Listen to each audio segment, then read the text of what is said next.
Hey there everybody, Racecrafter here, and today I have this super cool and super easy kelp farm for your survival world. This is very light on the redstone. There is not much to it. It is symmetrical. Both buttons over here on the sides work and function. You can get away with just one button and putting one other button over there just for decoration, or you can use your own design and completely change it around. You can do whatever you want with it. But I will be showing you the basic bare bones design for the farm to keep this video kind of short and sweet. And you can design it however you want. I will show you a few designs that I came up with here. This keeps in the palette of the blocks that I chose for my survival series over on the Craftaway server. And this is just like the basic, you know, subdued, relaxed design. And then over here we get a little more wild and get a little more extravagant. The mechanics and everything behind there exactly the same, just the build-up design is different. And then over here we got Big Daddy. This one is the one that actually I chose to build on my survival series, and you can watch that video. I just released that one today. You can watch that time lapse of me building this in survival mode. This one, both buttons work, but they are not connected. So this button here works just this side of the farm. This button here just works this side of the farm. But I chose this design because I had a nice corner that I wanted to put it in. And then all the storage and furnaces for smelting is all kind of hidden away in this area between the two in the corner. But like I said, these are just kind of design ideas for you. If you know, you're kind of wondering what can you do, this is what I came up with. You can come up with something completely on your own, but like I said, I will show you just the bare basics to get the farm up and running. This is the bare bones of it. This is the essentials. This is what you will absolutely need to build this. As you can see, the redstone is super simple. Both sides here are connected. They both do exactly the same thing. You can get away with just one side and just have one button over there for symmetrical as a dummy button, or you can, you know, do whatever you want, however you want to do it. I will show you the full both sides of it. What's really cool about this redstone design is that this is a double pulse generator, which first you push the button and the first click dispenses, the second click redispenses and allows the kelp to float back up. What's happening here is inside each dispenser is an empty bucket. The empty bucket takes away the water source for each of these 6 blocks, essentially breaking the stock of the kelp, and then the second click redispenses that water back to the block, allowing the kelp to float back up to the top and allows it to reset to regrow for the next time. So the double pulse generator is pretty much the perfect setup for this design right here. And we got a piece of kelp hanging out up here. So I will show you this here. The kelp does take a little bit of time to get growing on its own. Once it does, this has been in here for quite a while. Once it does, it'll grow pretty much on its own. You can hit it with bone meal. It will take 2 bone meals to grow it to the top of each of these columns. 2 bone meal each kelp stalk. So you will essentially would need 12 bone meal to grow each of them to the top and harvest, get a full harvest out of everything. So let's get to it. First things first, I will show you the materials list here. First thing, no, we need just 6.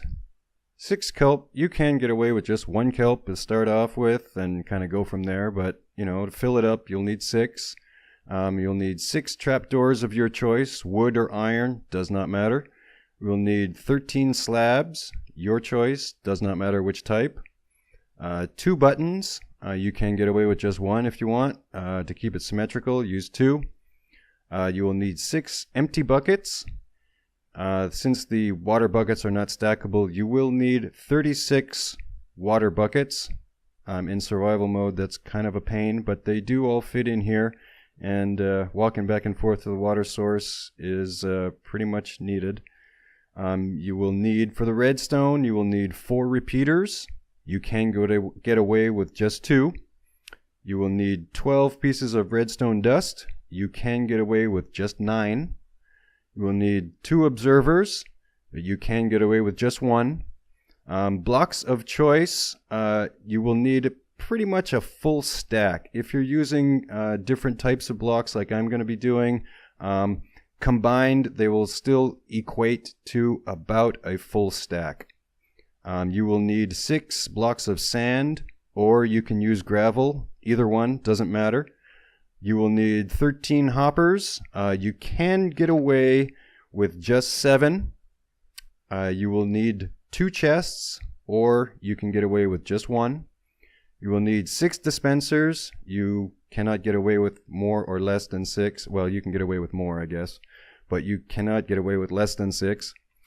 Glass, if you choose to use 2 different types like I did, you will need 24 for the back section and 18 for the front section. If you're going to use the same glass for everything, combined you'll need 42. Now for the back section, you can use blocks of choice. Doesn't have to be glass, but you know, glass looks pretty cool, so you can go either way. So you can save glass for your for other projects. So let's get to it here. We're going to start down here with a row of 8.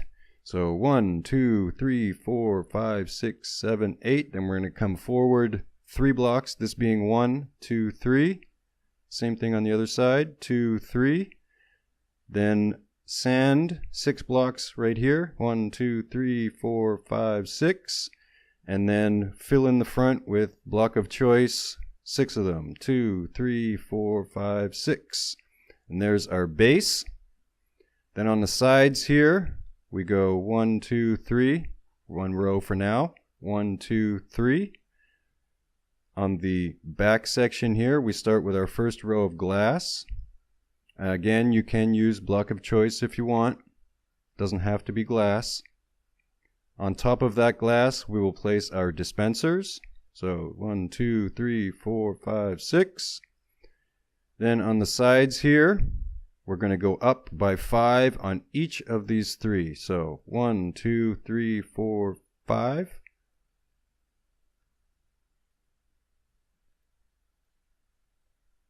2, 3, 4, 5. Almost the same thing on the other side. We're going to go 5 up. Is that 5? 1, 2, 3, 4, 5. Yep. We're going to go 5 up here. On this row, we're only going to go up 3. 2, 3. So now would be the time to put our empty buckets into our dispensers. 1 empty bucket per dispenser. This is essential. This is much easier to do it now than to do it later. And again, it must be an empty bucket, and each dispenser must have, excuse me, must have 1 empty bucket, or it just will not function. All right. Now on top of the dispensers, we're going to place 3 more rows of glass. So 1, 2, 3, 4, 5, 6, and another row of 6, and a third row of 6. Then we'll go down to the front section here and get our trap doors. Like I said, they can be any trap door. It does not matter, wood or iron. And we'll place them on the top side of the blocks here. This prevents the water from coming out and allows you access in there to plant your kelp once everything is said and done.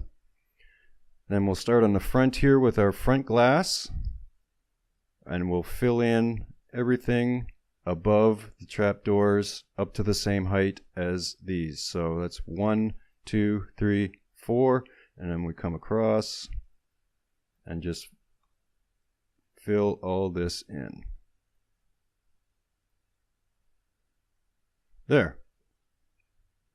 Now, with your block of choice, we're going to come out the back by 1 and then come across. Join it there, and we're going to do the same thing on the front.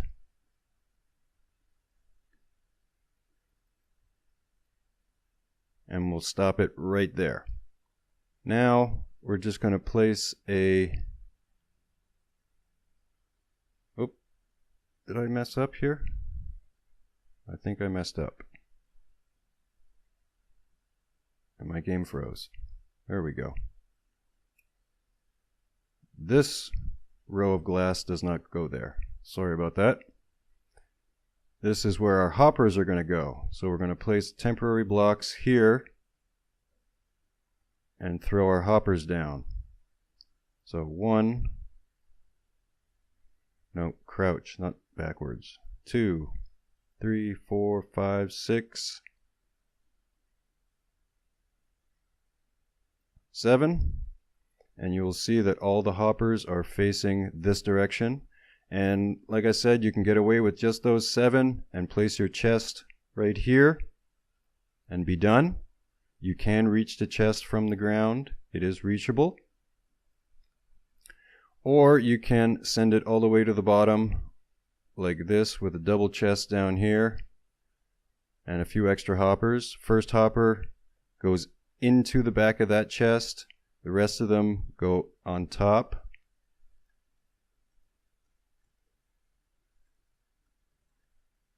Come on. No, come on, man. It's not working. There we go. I always find that difficult. So there's our hopper line down to our chest. That part done. Now we'll move on to the redstone bit. We'll start by placing block of choice on the back here, and then along the back of all of the dispensers. Come out by 1 on both sides. Place a temporary block here, another block there, break that one, and then come out by 4, 2, 3, 4.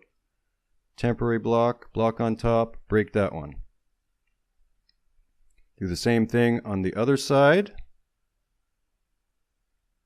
Temporary block, place a block there, break that one, 2, 3, 4. Temporary block, block on top, break that one. And that makes it symmetrical on both sides. Now we'll move to our redstone components. Repeaters, dust, observers, ready to go. Now, you can use just one side for your trigger for the redstone. You can eliminate this side completely for the redstone, so you can save a little bit on resources. I like the symmetry and the functionality of buttons on both sides doing the same thing, so no matter which side you walk up on, you can press it, and it works just the same. So first thing is we take our repeaters, place one repeater here, skip a space, place the next repeater here, arrows facing backwards, swing around, place your observer here, so all the arrows are facing the same direction towards the back. Go around to the other side and do the exact same thing. Repeater, skip a space, repeater, swing around, and observer here, all arrows facing backwards in the same direction. Redstone dust goes here, here, and all the way down. Out of the way, blocks. And the last one here. Then to finish it off, we place our buttons on this block here, and the same on the other side. Now don't test it yet. We got to wait for the water to be in there, otherwise it will break and you'll have to go swimming and fix it. So this is the tedious part when in survival mode. Now I'm a new survival player and I found this a little bit tedious and a little bit difficult, but it's really not that difficult. So we're going to get our water bucket here, and again you'll need 36 buckets of water because every single block in here needs to have a water source for this to work properly. So we'll start here with 1, 2, 3, 4, 5, 6, and then just move up and do every single block.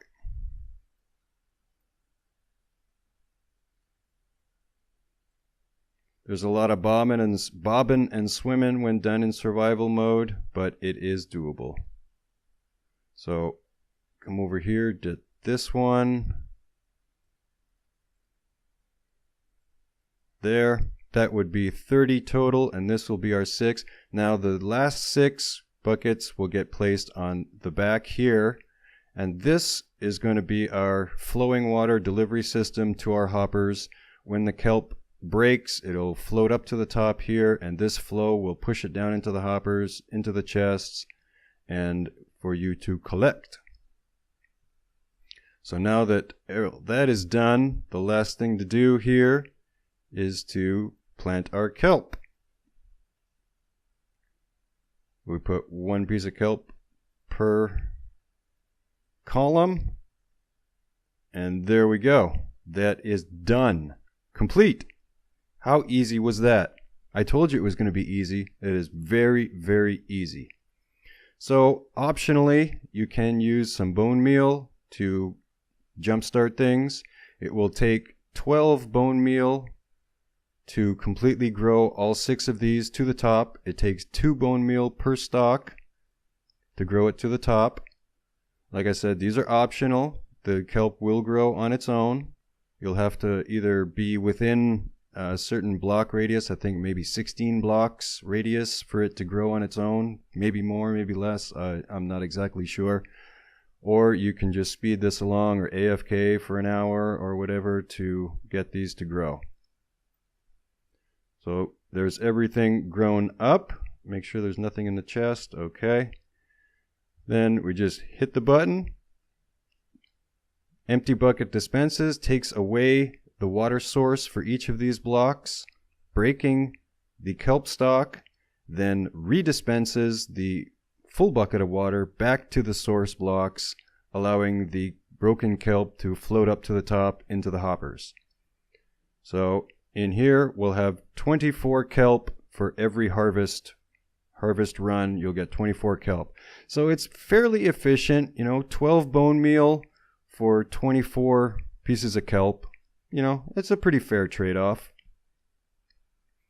Now, as far as the design, I made this for my survival world just to kind of have kelp blocks for smelting purposes, as 1 kelp block will smelt about 20 items. So it's fairly efficient. And, in the designs where are they? Over here, I did add in extra storage on the other side. The chest over there is not connected to the hopper line, only this chest is. But I threw in some furnaces so I could, pull the kelp. That one's got nothing. That one's got some. I can pull the kelp out, throw it into I don't have any coal to smelt with. But, you throw it in here, you'll get your dried kelp. Then your dried kelp, you can craft kelp blocks, which either can be used for building or for smelting, whatever the case may be. So that is, which one were we using? This one must be the one that's full. So that's it. Your super duper kelp farm done, completed, and then you can deck it out and design the build out however you like, you know, to make it suit your survival world or whichever world you're putting it in. And these are just, you know, some other ideas that I came up with. You're absolutely free to use these. Just if you're going to record anything of that, just throw credit my way. I'd appreciate it. Oh, the slabs. Forgot to mention the slabs. Sometimes the kelp can jump out the top here and kind of get stuck, like there was one in the beginning there. So to help avoid that, you put a row of slabs across the top here. Not there. Just to kind of contain the kelp from jumping out. And you can also put one across the top of the hoppers just for safe measure. Not completely needed, but there are times that the kelp has jumped out and it's just kind of sitting there. There have been times where the kelp is just kind of chilling out down here, but if you walk up to it, it'll suck into your inventory. You know, little things like that. I'm not sure if it's a game glitch or if it's just the mechanics of it or whatever the case may be, but it happens very occasionally. So once again, hit the button, buckets dispense, pull the water in, breaks the stocks. The full buckets of water redispense the water back to those sources, allowing them to float back up and into the hopper system into your chest. So as you can see, this one grew already one right away. So the longer that the kelp is in there, the quicker it will regrow once you harvest it. You do not want to harvest these originals, as that will reset the growing cycle and you will have to rebone meal or wait much longer for it to reset on the growth pattern. But as you can see, they're growing right here in front of us within seconds. So just kind of keep that in mind. Don't break the original stocks. Leave those in there. Harvest everything else. So there you go. I hope this has helped you out, and hope to see this in your survival worlds. Throw me some pictures on that on Twitter. And thank you so much for watching. Hope you enjoyed, and I will see you in the next video. I'm out of here. See ya.